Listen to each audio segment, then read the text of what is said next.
तो आज बात करते हैं इलेक्ट्रिशियन के काम की दो सबसे जरूरी चीजों पर। एक है सुरक्षा और दूसरा है सही औजार। और ये सिर्फ कुछ नियम याद करने के बारे में नहीं है, ये एक असली हुनर सीखने के बारे में है। चलिए देखते हैं कैसे। अच्छा, सोचिए एक शानदार इलेक्ट्रिशियन बनने के लिए सबसे पहली चीज क्या चाहिए? कोई बहुत महंगा टूल या कोई खास ट्रेनिंग? नहीं, जवाब इन सब से पहले आता है और वो है एक सोच, सेफ्टी फर्स्ट। चलिए समझते हैं कि ये सिर्फ एक कहने की बात क्यों नहीं है, बल्कि हर काम की नींव है। किसी भी वर्कशॉप या साइट पर जाएं तो वहां की एक अपनी अलग भाषा होती है, और ये भाषा है सुरक्षा के संकेतों की। एक प्रोफेशनल के लिए इन इशारों को समझना उतना ही जरूरी है जितना किसी से बात करना। इन संकेतों को पहचानना बहुत आसान है क्योंकि इन्हें मोटे तौर पर 4 ग्रुप्स में बांटा गया है।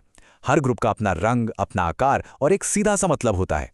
एक आपको चेतावनी देता है, दूसरा बताता है कि क्या करना जरूरी है, तीसरा किसी काम से मना करता है और चौथा आपको जानकारी देता है। ये समझिए कि ये वर्कसाइट की एक विजुअल डिक्शनरी है। तो सबसे पहले आते हैं चेतावनी देने वाले संकेत। जहां कहीं भी ये पीला त्रिकोणा साइन दिखे तो तुरंत अलर्ट हो जाइए। इसका मतलब है कि आगे कोई खतरा हो सकता है।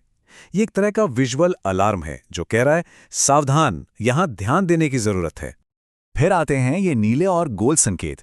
ये आपको बताते हैं कि किसी जगह पर क्या करना अनिवार्य है, जैसे कि हेलमेट पहनना ही पहनना है या सेफ्टी गॉगल्स लगानी ही है। तो ये कोई सलाह नहीं है, ये एक जरूरी निर्देश है जिसे मानना ही है। और जहां भी ये लाल गोला नजर आए उसका मतलब एकदम साफ है, ये काम यहां बिल्कुल नहीं करना है। जैसे स्मोकिंग करना मना है या इस एरिया में जाना मना है। सीधा सा नियम है, जहां लाल गोला वहां रुकना है। और आखिर में है ये हरे रंग के संकेत। ये हमारे गाइड की तरह होते हैं। ये बताते हैं कि मुश्किल के समय मदद कहाँ मिलेगी, जैसे फर्स्ट एड किट किधर है या इमरजेंसी में बाहर निकलने का रास्ता कौन सा है। हरा रंग हमेशा सेफ्टी और मदद की ओर इशारा करता है। तो संकेतों की भाषा तो हमने समझ ली। अब देखते हैं कि खतरों से बचने के लिए अपना एक रक्षा कवच कैसे तैयार किया जा सकता है। देखिए, किसी भी खतरे से लड़ने का पहला नियम है उसे समझना। आग के साथ भी ऐसा ही है। आग लगने के लिए 3 चीजें चाहिए: ईंधन, ऑक्सीजन और गर्मी। इसे कहते हैं फायर ट्रायंगल। और मजे की बात यह है कि अगर आप इन तीनों में से किसी एक को भी हटा दे तो आग बुझ जाएगी। आग बुझाने के सारे तरीके बस इसी सिंपल से सिद्धांत पर काम करते हैं। और अगर कभी आग बुझाने के लिए एक्सटिंग्विशर इस्तेमाल करना पड़े तो बस एक छोटा सा शब्द याद रखिए, पास। ये 4 आसान स्टेप्स हैं। पी से पुल यानी पिन खींचो, ए से एम यानी आग की जड़ पर निशाना लगाओ, एस से स्क्वीज मतलब लीवर दबाओ और दूसरे एस से स्वीप यानी आग पर तब तक स्प्रे घुमाओ जब तक वो पूरी तरह बुझ न जाए। ये एक ऐसी टेक्निक है जो जिंदगी बचा सकती है। और हाँ, ये एक नियम है जिसे कभी कभी भी नहीं भूलना है। बिजली से लगी आग पर भूलकर भी पानी मत डालिए। पानी बिजली का अच्छा कंडक्टर होता है और ऐसा करने से हालात बहुत ज्यादा खराब हो सकते हैं।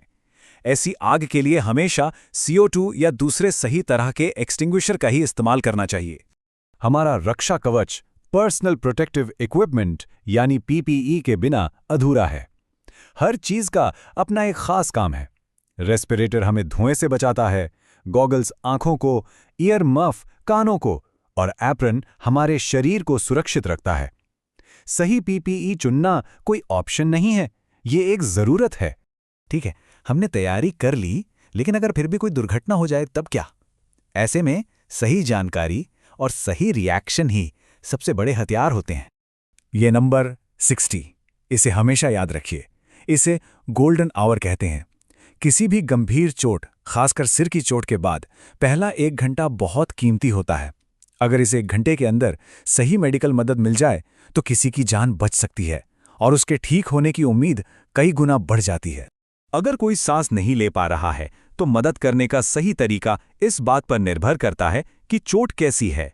ज्यादातर मामलों में मुंह से मुंह सांस देने वाली विधि काम करती है, लेकिन अगर किसी की छाती या पेट पर चोट लगी हो तो नेल्सन मेथड जैसी दूसरी तकनीक का इस्तेमाल करना ज्यादा सुरक्षित और सही रहता है। तो चलिए सुरक्षा और इमरजेंसी की बातों से अब आगे बढ़ते हैं और बात करते हैं एक इलेक्ट्रिशियन के सबसे अच्छे दोस्तों की, यानी उनके सही औजारों की, क्योंकि सही औजार से काम न सिर्फ अच्छा होता है बल्कि सुरक्षित भी रहता है। प्लायर्स को ही ले लीजिए।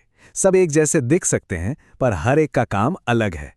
जैसे राउंड नोज प्लायर तार के हुक बनाने के लिए बेहतरीन है, तो लॉन्ग नोज प्लायर तंग जगहों तक पहुंचने में मदद करता है, और डायगोनल कटिंग प्लायर से तार एकदम सफाई से कटता है। सही प्लायर चुनने से काम आसान और प्रोफेशनल लगता है। अब एक मजेदार और बहुत काम की बात, यह है स्टैंडर्ड वायर गेज या SWG। ये तार की मोटाई नापता है, लेकिन यहां एक ट्विस्ट है। इसमें गिनती उल्टी चलती है, यानी नंबर जितना छोटा होगा तार उतना ही मोटा होगा। तो SWG0 सबसे मोटा तार है और SWG36 सबसे पतला। ये छोटी सी जानकारी बहुत काम आती है। तो इन सब बातों का निचोड़ क्या है? बस इतना कि सुरक्षा कोई नियमों की लिस्ट नहीं है जिसे रटना है। ये एक हुनर है जिसे समय के साथ सीखा जाता है, प्रैक्टिस किया जाता है और बेहतर बनाया जाता है। यही एक सच्चे प्रोफेशनल की पहचान है। तो आखिर में एक सवाल है, आज जो कुछ भी हमने समझा उसके बाद किसी की भी पहली सुरक्षा प्राथमिकता क्या होनी चाहिए? इस पर जरूर सोचिएगा, क्योंकि इसी एक जवाब से एक सुरक्षित और कामयाब करियर की शुरुआत होती है। हमारे साथ जुड़ने के लिए धन्यवाद।